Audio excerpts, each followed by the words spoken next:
Allah itu kalau ngabulkan permohonan kita, Allah ngabulkan itu dengan 3 cara. 1, dikabulkan langsung. 2, yaitu yang pertama dikabulkan secara langsung. Kemudian yang kedua itu yaitu adalah ditangguhkan sampai nanti hari kiamat akan diberikan oleh Allah. Yang ketiga yaitu adalah akan dihindarkan dari musibah yang besar. Makanya berdoalah kepada Allah, karena doa itu tidak pernah sia-sia. Yang merubah mustahil menjadi mustajab adalah Allah, dan Allah adalah zat yang tidak pernah mengecewakan doa seorang hamba yang tulus meminta kepadanya. Ya, tentunya sekali lagi Allah itu kalau mengabulkan doa, maka dikatakan oleh Nabi, ma min muslimin yad'ullaha laisa fiha ma'samin wala qati'atu rahimin illa a'tahu iyyahu min ihda salasi khisalin. Kalau ada manusia dia berdoa kepada Allah, doa yang dia panjatkan tidak ada niat untuk dosa dan tidak ada niat untuk memutuskan tali silaturahmi, kecuali Allah kabulkan dengan 3 macam cara Allah mengabulkannya. 1, yu'ajjal, Allah akan segerakan persis dengan apa yang dia minta. Nikah, langsung ingin punya anak, dikasih anak. Kadang-kadang Allah tidak langsung kabulkan sesuai dengan permintaan. Yudakhiruha fi akhiratihi. Kadang-kadang Allah tidak bayar kontan, cash di dunia, tapi Allah kemudian simpan untuk kebaikan dia di akhirat.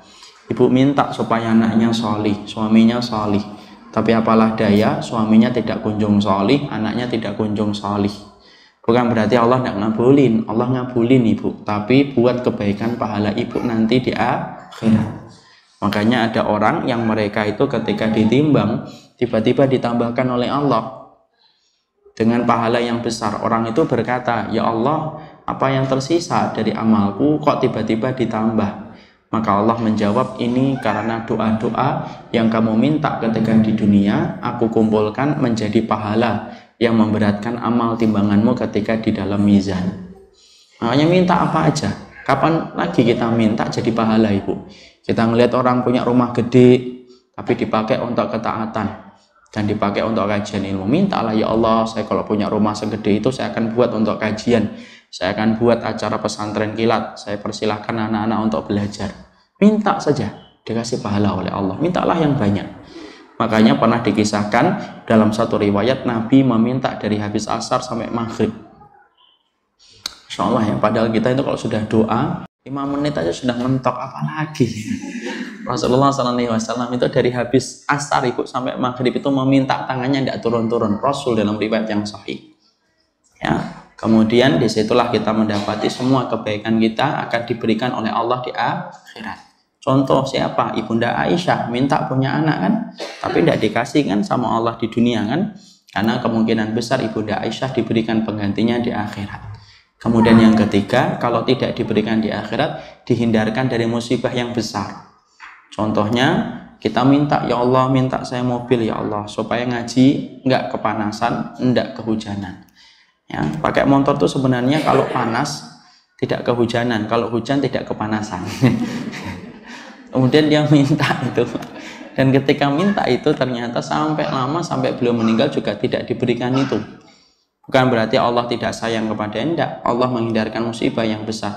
Orang ini mungkin sebenarnya musibahnya tabrakan, tapi gara-gara dia berdoa meminta motor, berdoa minta mobil, Allah hindarkan musibah tabrakan itu. Allah cuma berikan dia motor karena Allah tahu kalau orang ini diberikan mobil, takdir itu akan berjalan bahwasanya dia akan tabrakan. Akhirnya dihindarkan dari musibah yang besar disebabkan doa. Nah, disitulah kita paham doa itu bisa merubah takdir. Nah, disitulah kita ngerti berdoalah kepada Allah, dan cara berdoa itu harus benar, karena proposal kita kalau tidak benar maka sulit menjadikan ibadah doa kita diterima oleh Allah.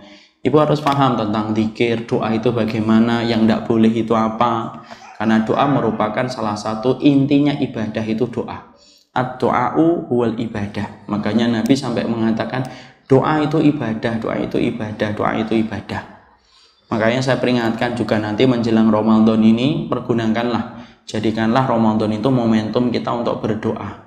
Ya, terus berdoa. Kenapa? Salah satu bulan yang paling banyak mengangkat perkataan kita ke atas langit itu adalah bulan Ramadan. Ya, jangan disia-siakan, terutama pada 2 waktu. 1 ketika berbuka puasa, yang kedua sepertiga malam yang terakhir. 2 waktu itu diperbanyaklah doa. Karena apa Ibu? Takdir itu bisa dirubah dengan doa. Makanya kalau kita berbuka, minum, kemudian makan kurma, ganjil ya. Yang ganjil 1, 3, 5, 7, 9, 23 kalau Tuhan. Kemudian kita makan ya. Kemudian setelah itu kemudian kita banyak doa. Dudukkan sebentar, doa. Kenapa? Doa itu tidak pernah tertolak di sisi Allah Subhanahu wa taala. Jangan langsung pergi, suaminya suruh duduk dulu, Mas. Sebelum pergi ke masjid doa dulu, Mas. Anak-anak juga gitu. Ya, apalagi kalau kemudian pas berbuka hari Jumat turun hujan. Habis itu didolimin orang, wah sudah itu langsung menjadikan doanya lebih mudah dikabulkan. Jadi kalau orang tidak ngerti ini, 30 hari kesempatan emas untuk meminta sama Allah terlewatkan.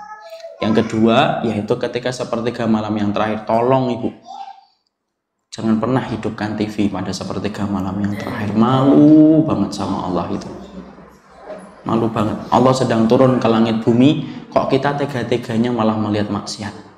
Karena acara-acara itu dibuat sama orang yang tidak memperhatikan agama menjadi landasan hidup. Acara itu dibuat sama orang yang menjadikan rating menjadi tujuan hidupnya. Lawak, melihat aurat dan yang lainnya. Dan itu terjadi 2:30, jam 2, 2:30, jam 3, 3:30. Sinetron berbagai macam kemudian berlomba-lomba dibuat di situ. Jangan. Karena itulah yang menjadikan akhirnya apa? Kita tidak berdoa. Anak-anak kita tidak berdoa. Kita sahur sembari ngelihat TV. Sedih nggak? Sahur ngelihat TV. Sahur ngelihat TV. Padahal itu kesempatan emas bagi kita untuk berdoa. Kenapa? Innallaha tabaraka wa ta'ala yanzilu ila sama'i dunya kulla lailatin. Karena sesungguhnya Rabb kita Allah itu sedang turun ke langit dunia ketika sepertiga malam yang terakhir. Dan Allah mengabulkan semua permintaan ketika pada waktu sepertiga malam yang terakhir. Kapan lagi kita punya momentum bangun sama anak-anak itu kalau bukan pas Ramadan? Ibu kalau bukan pas Ramadan kan Ibu tidak tega kan membangunkan mereka pada 2:30, jam 3. Tapi pada Ramadan 2:30 itu kita membangunkannya tega. Kenapa? Karena mereka juga punya alasan untuk sahur. Manfaatkan itu, berdoa kepada Allah, salah satunya dengan membaca Allahumma inni as'aluka bi'anni asyhadu an la ilaha illa anta al-ahadus samad alladzi lam yalid wa lam yulad wa lam yakul lahu kufuwan